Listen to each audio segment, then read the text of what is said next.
was asked to say a few words to try and bring together some of the key takeaways of today.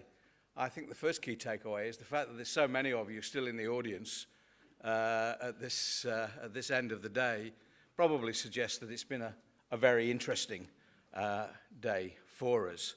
I'm not going to try and capture everything. I'm going to try and identify just a few big takeaways. And as it asks us to do, to finish with a couple of recommendations. It's certainly a narrative. I'm not sure how new a narrative it is, and you wouldn't expect it to be too new under the circumstances. The recent economic performance of Asia is a central driver of the global economy. However, what's clearly come through today is it's more than just an economic story. It's about the increasing levels of connectivity in the region, prosperity and the future shape of Australia in general, and Western Australia in particular, is increasingly intertwined with the trajectory of Asia. One of the other takeaways is that Australia and WA are well placed to be part of Asia's rise, given its geographic proximity to the region, its natural resources, its environmental advantage, its business and educational capacities, and its science and technology capabilities. But, and there's always a but, there should be a but, being part of a more connected region is not automatic, and it involves risks as well as benefits. We need to avoid complacency and maintain a reality check on trends in the region. And I think we've had some of the reality checks today. And it's always interesting being in a room of economists and political scientists.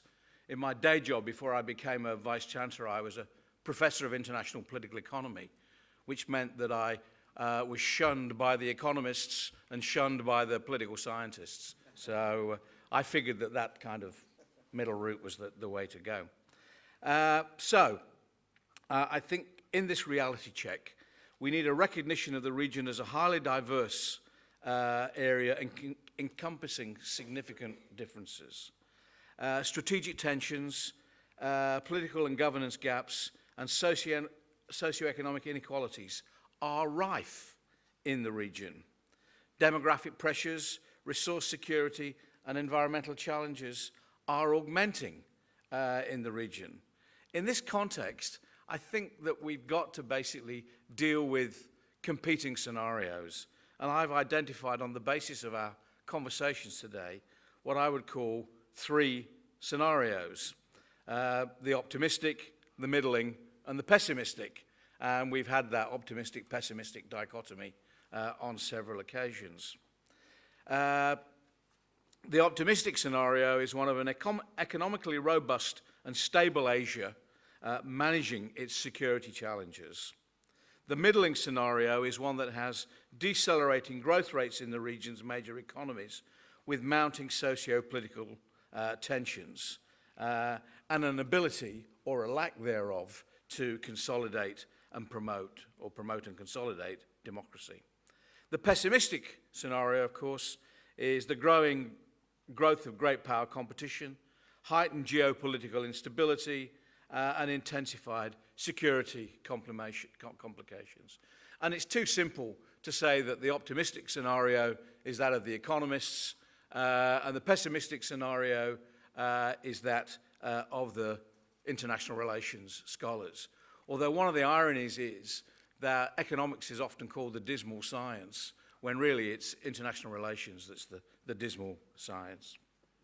Now, I'm not going to suggest that one of these scenarios will come forward in completeness. My gut feeling is that we're going to be somewhere between scenario 1 and scenario 3 over the next few years. And in that context, the crucial thing is how we develop real, appropriate strategic choices to mitigate these competitions. And a good deal of effort has been made to position Australia and WA to take advantage of the great opportunities on offer with Asia's recent economic ascendancy. However, there has been a far less concerted attention given to the wider implications of the growing interconnectivity in the region. The various downsides that have arisen from the successes of Asia's rise are not just state-based local problems. They are regional challenges. Interconnectivity brings burdens as well as great benefits. So, the message, I think, from today, the zonal challenge, if you like, is how do we manage this interdependency? How do we find ways to engage and to address the major problems? Food security, environmental distress, people movement. And we've dodged today in conversation some of the quite thorny political issues that do affect relationships in the region at the bilateral level. Not just between the major powers, but even, at the risk of bringing a discordant note into our bilateral relationship with Indonesia over people movements at the moment. And the hope and the thoughts must be that the positives in the relationship outweigh these difficulties. The starting point for me has to be one of mutual respect and reciprocity. It's more than simply doing business. It's more than just making a quid if we are going to consolidate Australia's position in the region. And it leads to, I think, several appropriate courses for action that I'd want to suggest to you by way of conclusion. Government, business, policy leaders, both public and private sector, need to increase efforts to better inform industry and the wider community of Australia's interests and future prospects within the region. The educational process has to be continual. It's not a one-shot game. It's an iterative process. We don't just do it once and then that's it. Relationships have to be built and consolidated. These undertakings should be emphasised, and that the regional and societal challenges that are in the region should be identified just as much as the important economic opportunities. Further, I think efforts need to be made to raise awareness about Australia in the region, how its economy is connected into other regional economies, and how it shares common challenges, and how greater regional engagement can assist in addressing these challenges. This would include consideration of how Australia wishes to be known in the region and the appropriate ways that this could be projected. Now, one of the great myths that we have is that somehow we're a household name in large parts of Asia. If you watch national television in the major countries of the region, it's not often that Australia hits the news headlines. It does occasionally, but not always. Where we are known in the region, we are not always known in the way that we would like to be known. And of course, while we are clearly in the region and struggling to consolidate ourselves in the region, we will never be of the region. And an analogy that I've seen occasionally is the relationship between Turkey and Europe and Australia and Asia. Turkey is quite clearly economically in the region, but in a whole range of socio-cultural dynamics is not part of the region.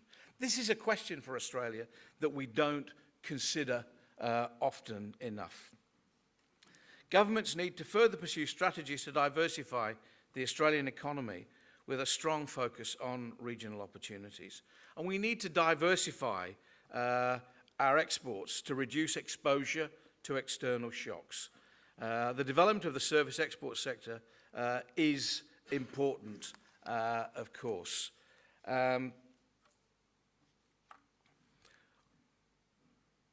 Closer to home in Western Australia, given the scale of the problem of securing these relationships, it should be emphasised that Western Australia can make a strong contribution to meeting the challenges surrounding the region, particularly in areas other than energy and resource production. Food security is a classic example. Our research, our technical expertise in areas such as agriculture, veterinary science, grains development, water management, environmental sustainability, transportation logistics, all major policy issues are important. We're in a prime position to help advance capacity building in the region and to make ourselves much more central to it in these circumstances. And we have strong ties. That's been demonstrated, particularly by the Premier this morning. But narrow and shallow connections do not sustain mutually beneficial engagement over time. It's not just about simple transactional buying and selling relationships. We need a stronger sense of shared regional future and an accumulating cultural and social commitment. And my last comment, really, is, and you'd expect this from a Vice-Chancellor, is that we need to pursue, in the pursuit of our greater diversification of the Western Australian economy, it means realising those opportunities on offer in the high value-added sectors of economic activity, where Western Australia can potentially be internationally, well, where it is internationally competitive in many ways. And a prime candidate here is the strength of the state's knowledge economy, including its scientific research, technical expertise, and how it fits with regional demands and problems. This presses the need for far greater investment in research and development through partnerships, collaboration with research institutions, universities, and the likes. But hey, I would say that. I'm a Vice-Chancellor. On that note, let me say that I think that we have had some interesting perspectives on power and prosperity. The narrative is a narrative that is evolving. It's not new. It's a permanent process of evolution. And I'd like to thank people who have been here today. I've enjoyed it, and I hope others have too. And I'm sorry if I've ruined your plans, Aiko, but I was merely doing what I was told. And then if I could go on to invite Professor Paul Johnson. I understand you have some of the findings from the questionnaire we had over lunch. And what are some of the interesting findings that you observed? That's right. So I'll be able to feed back to you some of your thoughts, but I thought I'd take just a couple of minutes to give you some of my thoughts and reflections on the day. Unlike Richard, who is a professional in the area of international relations, I'm a mere dismal economist. So I look at the world with that cast of mind. And one of the things that struck me in our discussions, and I must confess that I had not taken account of this before, was the development of the ASEAN market in 2015 as an integrated tariff-free market of over 600 million people. We need to compare that to another integrated tariff-free market, which is the European Union, of 500 million people. And perhaps within Australia, we ought to weigh up the possibilities of those two markets and redirect some of the attention that we place on the EU and EU market opportunities and think very closely about the ASEAN market. And in doing so, recognize that there is a huge part of the zone which lies outside China, but which offers very, very similar opportunities in terms of the pace of economic development, that shift of the populations from rural to urban environments, the growth of the middle class, the expansion of demand, both for Andrews iron ore, but also for a whole range of consumer services and goods. So for me, that was a very significant message, I suppose, I took away. I also thought we've had some interesting discussions about unintended consequences. And ultimately, that's a discussion about the extent to which the relationships between nations follow a rational or an irrational course. Because it is clear in terms of the intensity of the trade and economic relations between all the countries in the zone, it makes sense to work with each other. It makes sense to do that in a peaceful, cooperative manner. Yet we know that those rational aspects of behavior become disturbed, and for all sorts of reasons. And the comment was made this morning that In 1914, European nations traded very heavily with each other. The Austro-Hungarian Empire, Germany, France, Britain all traded very heavily with each other in Europe. But that didn't stop the unintended consequences of a political assassination in Sarajevo, leading to a devastating international war. So now, Stephen Smith also usefully emphasized the fact that we are within the zone building multiple networks, trade, diplomatic, defense networks, not just at a high level, but also at intermediate levels. And the better those networks operate, the more channels of communication, the greater are the